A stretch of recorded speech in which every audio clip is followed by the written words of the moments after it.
Hello दोस्तों, आज हम बीएड में भारत में शिक्षा स्थित समस्याएं एवं मुद्दे बुक के यूनिट फर्स्ट में शिक्षा की अवधारणा के अंदर शिक्षा की प्रकृति के बारे में जानेंगे।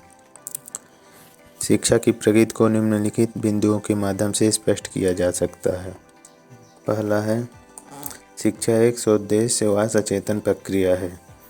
शिक्षा एक निरुद्देश्य व अचेतन प्रक्रिया न होकर एक सोद्देश्य व सचेतन प्रक्रिया होती है, क्योंकि शिक्षा का कुछ न कुछ सोद्देश्य होता है। क्योंकि शिक्षा का कुछ न कुछ उद्देश्य होता है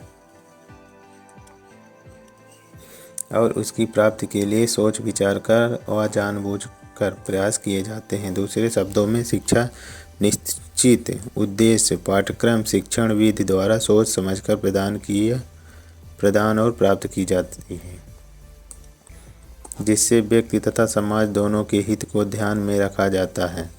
इस प्रकार दी जाने वाली शिक्षा प्रयोजन और सचेतन होती है।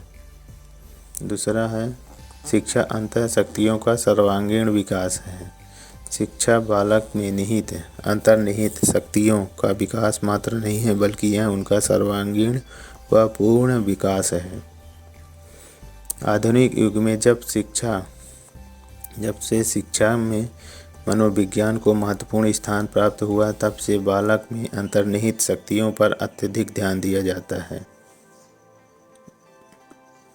अब शिक्षक बालक के ऊपर ब्रह्म ज्ञान को लादने का प्रयास न कर उसमें अंतर्निहित शक्तियों का सर्वांगीण और प्रगतिशील विकास कर उसका जीवन सफल बनाने का प्रयास करता है।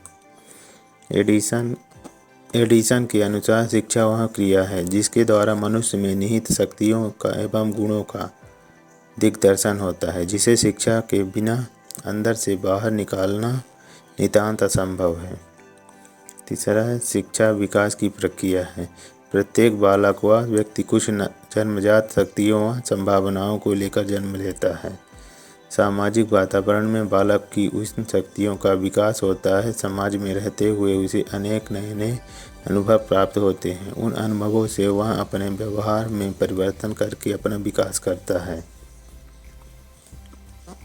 जिस बालक को जितने अधिक अनुभव प्राप्त होते जाते हैं, उसके विकास में भी उतनी ही अधिक वृद्धि होती जाती है। परिवर्तन की इस क्रिया को ही शिक्षा कहा जाता है। अतः शिक्षा को विकास की प्रक्रिया कहा जाता है। चौथा, शिक्षा का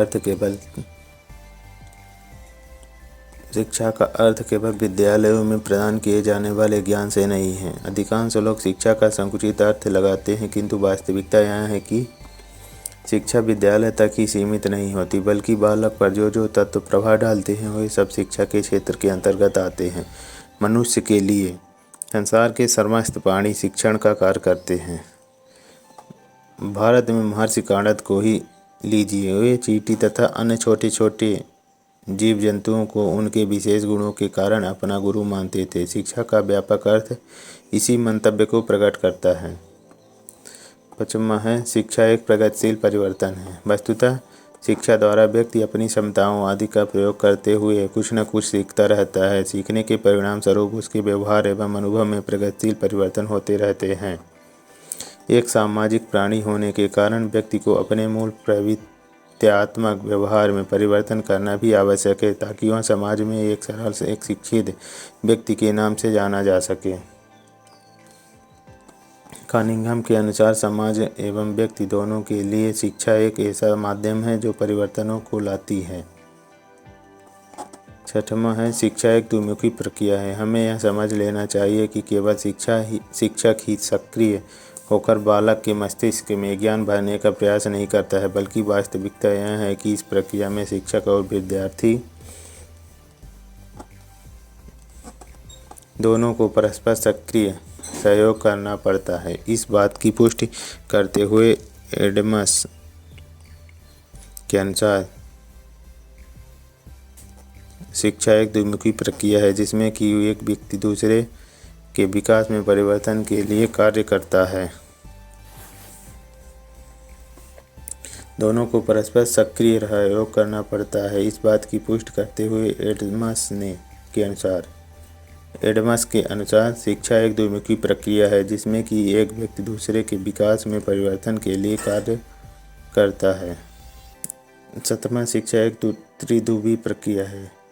ड्यूबी आज शिक्षा शास्त्रियों का कहना है कि शिक्षा एक त्रिध्रुवी प्रक्रिया है। शिक्षा के 3 अंग हैं: शिक्षक, बालक और पाठ्यक्रम। शिक्षक और बालक के साथ साथ पाठ्यक्रम भी शिक्षा का एक महत्वपूर्ण अंग है। पाठ्यक्रम का अर्थ केवल पुस्तकीय ज्ञान से न होकर उन सब विचारों, भावों, मान्यताओं और अनुभवों से है जिनसे बालक का सर्वांगीण विकास और समाज का हित होता है। पाठ्यक्रम ही एवं महत्वपूर्ण बिंदु है जो शिक्षक और बालक दोनों बिंदुओं को मिलाता है। इसलिए शिक्षा को त्रिमुखी प्रक्रिया कहा गया है।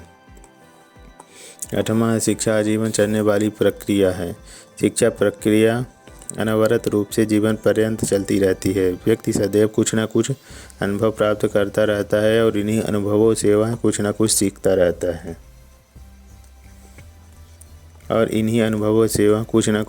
रहता है। ये शिक्षा कोई ऐसी प्रक्रिया नहीं जो एक निश्चित अवधि अथवा विद्यालय जीवन में ही समाप्त हो जाए। यह तो बिना समाप्त हुए चलती रहती है। इसलिए शिक्षा को एक निरंतर चलने वाली प्रक्रिया कहा जाता है। 9वां है, शिक्षा समायोजन की प्रक्रिया है। व्यक्ति का संतुलित विकास तभी संभव है जब वह अपने वातावरण के साथ समायोजन स्थापित कर ले। अपने स्वयं के तथा अपने वातावरण के साथ जब तक व्यक्ति का समायोजन नहीं होगा, व्यक्ति की मानसिक स्थिति ठीक नहीं रहेगी। उसमें चिंता तथा तनाव रहेगा। फलतः वह मानसिक उद्वेगों से पीड़ित रहेगा और किसी भी प्रकार के अनुभव प्राप्त नहीं कर पाएगा। शिक्षा के द्वारा बालक में पर्यावरण के साथ समायोजन करने की शक्ति विकसित की जाती है जिससे वह मानसिक संघर्षों से बचता हुआ अपना संतुलित विकास कर सके। 10वां है, शिक्षा अनुभवों का सतत पुनर्गठन है। मनुष्य तथा बालक अपने दैनिक जीवन में विविध प्रकार के अनुभव प्राप्त करते हैं। कुछ व्यक्ति अपने अनुभवों से लाभ उठाकर अपने व्यवहारों का परिमार्जन कर लेते हैं, जबकि कुछ लोग अपने अनुभवों से लाभ नहीं उठा पाते। व्यक्ति जब अपने अनुभवों का पुनर्संगठन करता है जिससे प्रत्येक अनुभव उसे अधिक लाभ दे और सके और उसकी शिक्षा प्रणाली में ऐसा स्थान ग्रहण कर सके जहां से वह उस अनुभव का सर्वोत्तम लाभ ले सके। इसलिए कहा जाता है कि शिक्षा अनुभवों का पुनर्गठन है।